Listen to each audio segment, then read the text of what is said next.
All right, guys, welcome back. So, the new war season has started. So, we'll be doing a new series, highlighting all the war fights, and then just going over my stats and all that.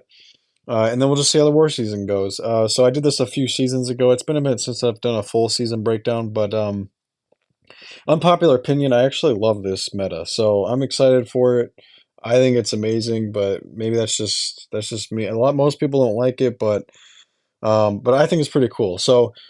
Anyways, let's just get right into it. So, uh, section one, we're taking path five. Section two, we'll take fight. We'll take EMP on path two, and then we have a couple minis that we're taking this war. So, uh, path five, section one. This Darkhawk I've fought here many, many, many times. Honestly, he's placed here a lot. So is like Thing, America Chavez, Hulkling. I mean, I've kind of seen quite a few different defenders, but this is a pretty common one. So.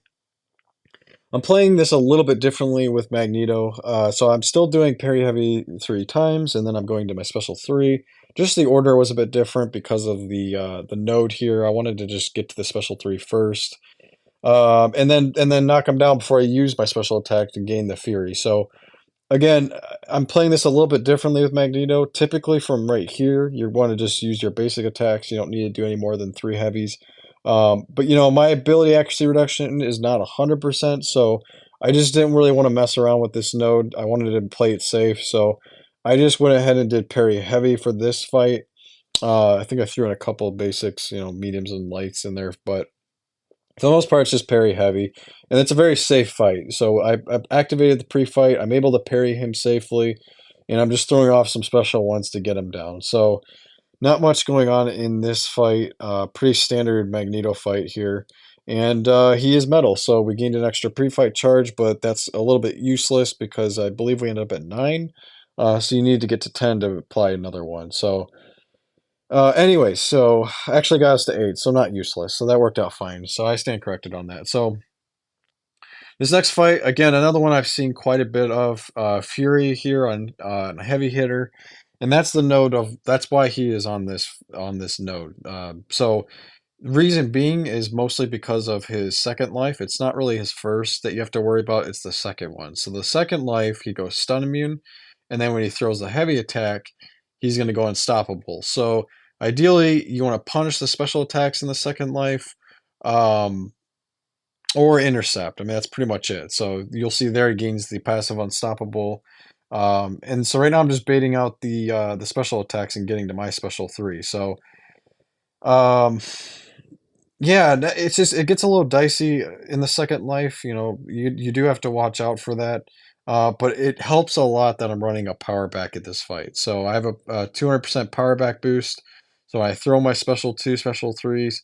I'm going to gain power back. So you'll see me gain quite a bit of power here, and uh, and that's going to be kind of key for me to getting through this second life cleanly and baiting out his special attacks. And I can remove his protection with my special attack. But ideally, you want to knock him down and then use your special so you can get a little more damage. I'm just really, really annoyed at the fact that he not Dex, but just dodged that entire relic. It's just so annoying. That happens to me a lot. So special two here to finish the fight off, even with the protection up, 66k. Really nice damage. And yeah, I was able to maintain my pre-fights there. So now we're going to get into section two. I got a couple of Omega Sentinel fights for you guys here. Really excited to use her this war season. I think she's going to be very, very incredible. We are actually tier 2. I thought we were tier 1, but we're tier 2, so not as many bans.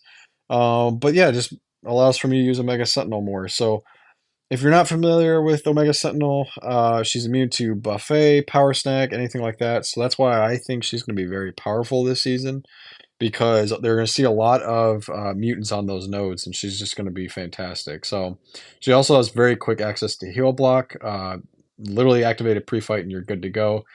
And she has a very nice synergy with Magneto. It's not like game breaking, but it's pretty solid. So if you didn't see it in my previous video when I broke down synergies and relics with Magneto, basically what this synergy does is it gives him an extra persistent charge for his pre-fights when he wins a fight, and then it gives her 35% self-repair potency increase. So nothing game breaking, but it's just really, really nice for both of them to have. So I really like it for both of them. If you do win a fight with Magneto against a metal champ with her, you can get to 10 charges right away if you don't use the pre-fight. So it's pretty cool.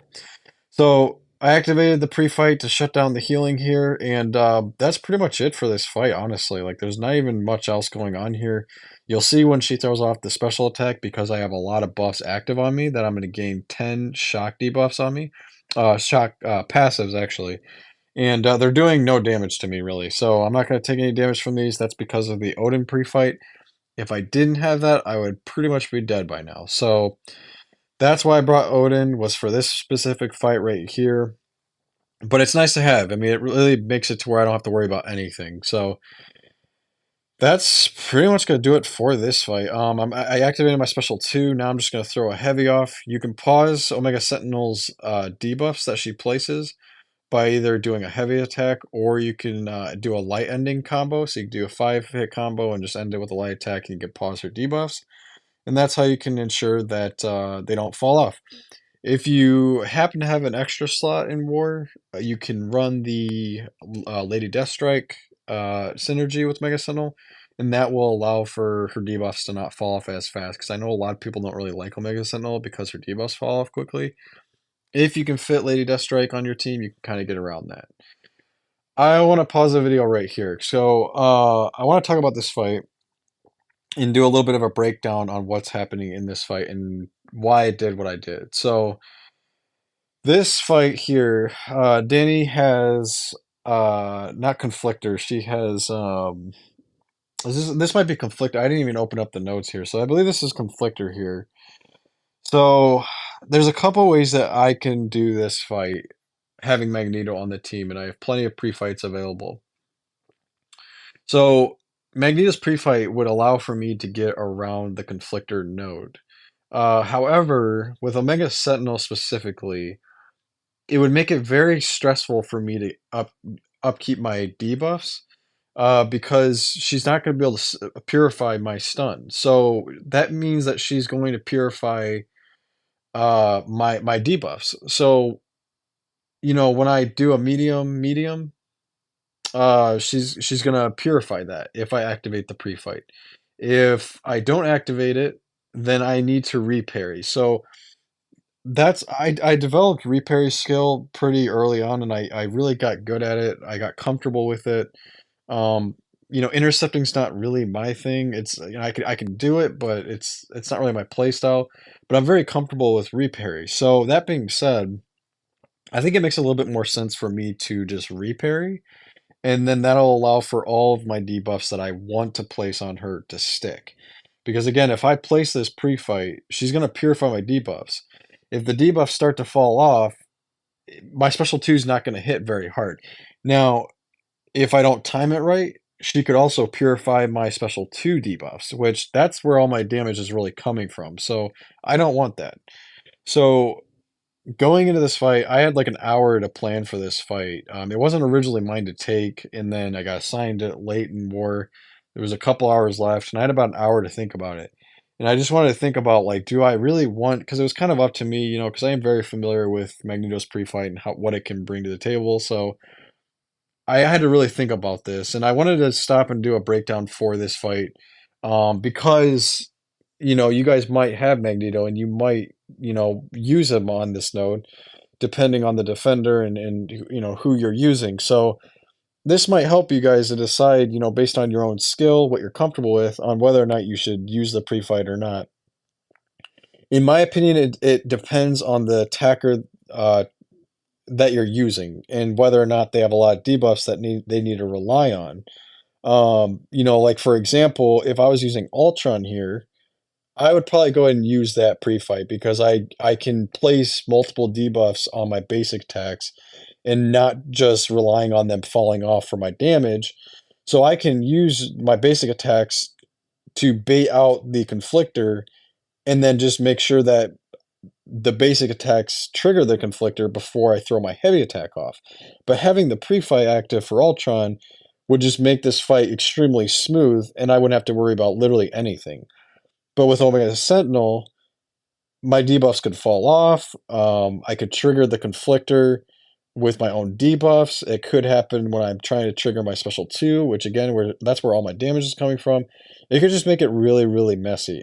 There's still a way around it where it could work. Um, but what my worry is with if I use this pre-fight is that I'm gonna have to basically place all my pre-fights twice. So I have to do a medium, place the pre-fight, if I want to throw a heavy attack off to get to my next phase, or, my next set of pre-fights or charges or whatever they're called, I don't even know. It would make it to where I'd have to wait that out and my debuffs could fall off, and I don't want that. That's my damage source. So I'm gonna go ahead and jump into this fight, and I'm not gonna use the pre-fight. I could have used it, and I think I would have been fine, but I'm not going to use it. Now, the ironic and funny thing about all of this is that I just told you guys that I'm really good at reparry. I didn't reparry her. So I have an invulnerability boost active, thank God. So I am honestly solid at reparry. Now, I got this iPhone 14, and I gotta be honest with you guys. When I had the iPhone 11, I don't know why, but it was so much easier to reparry for me. For some reason, this bigger screen has made it harder, but it's still the playstyle that I personally like to use. So already ate up my indestructible there. So I don't have the pre-fight active. So I'm getting backed up into the wall a little bit here. Now, the conflictor's triggering, but I'm able to place my pre-fight. So I need to get back to my heal block here. So I'm trying to bait this out so I can place my pre-fights, but I need to throw the heavy attack off so I can switch because I need to get back to that heal block. So this fight will get under control pretty soon here, but I like that she's shrugging off some of these debuffs because now you'll see here I go for special 2, and well, she actually purified that, but eventually I'm going to get one of these to stick. And I have the passive heal block active, even though she's shrugging off my debuffs. I have the passive heal block active from the global. Now I've got my own heal block, so she's pretty much double heal block. So now I've got this fight completely under control. The healing's under control. I'm getting out of the corner, and I just need to, trigger the conflictor. So I was able to do that. Now you're going to see the 7 there. Those are my debuffs that I've placed on her. I'm going to do a light ending attack to pause those so they don't fall off. And the fight's over. That is it. I don't have to worry about anything else in this entire fight. So it did not go the way exactly that I actually wanted it to go, per se, but I was able to get the job done, and I still had the right idea. If I really just would have reparried at the beginning there, none of that would have been a problem, and the fight would have been super smooth. But either way, I'm super happy with how this first war went. I was able to get 4 kills, no deaths, not a lot of kills. I didn't get a lot of assignments this war. Sometimes that happens. Sometimes I'm back up. Sometimes I do get 6, 7 fights, but just really happy with how this one went down. We did end up losing the war, so we are 0-1 on the season. But yeah, that'll do it for this video. Hopefully you guys did enjoy it. Hopefully your first war went really well. Let me know how you guys like the tactic. Do you like this one? Do you not? What champs are you guys using? Are there any that you think are really, really good, underrated? For me, it's Omega Sentinel and Magneto. I'm hoping to get as many videos out as I can this season featuring these 2 champs. I already asked my officers to please assign as many as they could. So, yeah, War 1, I already got the matchups that I wanted. So, really happy with this one. But hopefully you guys enjoyed it. I will catch you guys in the next one. See ya.